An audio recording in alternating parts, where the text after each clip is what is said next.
Shalom, salam sejahtera. Renungan malam seiman berjudul Yesus Kristus adalah manusia.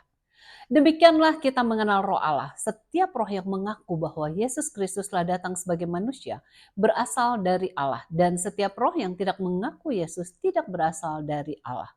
Roh itu adalah roh antikristus, dan tentang dia telah kamu dengar bahwa ia akan datang dan sekarang ini ia sudah ada di dalam dunia. 1 Yohanes 4 ayat 2 dan 3. Sementara kita telah melihat Yesus adalah Tuhan dengan berbagai banyak bukti Alkitab, kita juga perlu untuk melihat bahwa Yesus Kristus sesungguhnya adalah manusia dan memiliki sifat manusia. Penerima akan ajaran ini penting hingga Yohanes mengatakan di ayat inti di atas tentang setiap roh yang mengaku bahwa Yesus Kristus telah datang sebagai manusia berasal dari Allah, dan setiap roh yang tidak mengaku Yesus tidak berasal dari Allah. Dengan demikian, kelahiran, perkembangan, sifat-sifat, dan kesaksian pribadi Kristus memberikan bukti kemanusiaannya. Sehubungan dengan kelahirannya, Alkitab berkata, Firman itu telah menjadi manusia dan diam di antara kita. Yohanes 1 ayat 14. Ini berarti dia benar-benar menjadi manusia yang mempunyai tubuh seperti kita.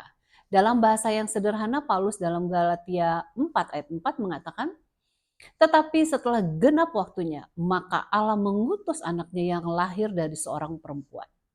Kristus dibuat dalam mengambil rupa seorang manusia dan dalam keadaan sebagai manusia. Filipi 2 ayat 7.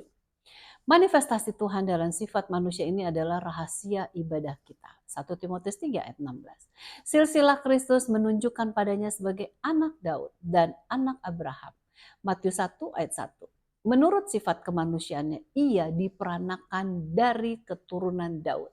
Roma 1 ayat 3 dan Roma 9 ayat 5. Dan merupakan anak Maria. Markus 6 ayat 3.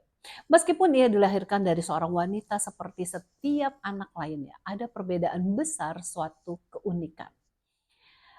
Marialah adalah seorang perawan dan anak itu dikandung oleh Roh Kudus. Matius 1 ayat 20, Lukas 1 ayat 31 sampai dengan 37.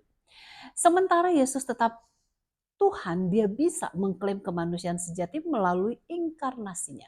Sebagai manusia, bukanlah imam besar yang tidak dapat turut merasakan kelemahan-kelemahan kita.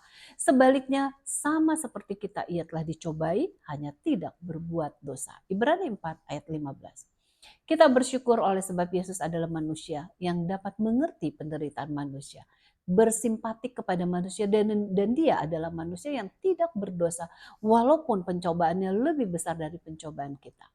Yesus adalah teladan untuk kita semua.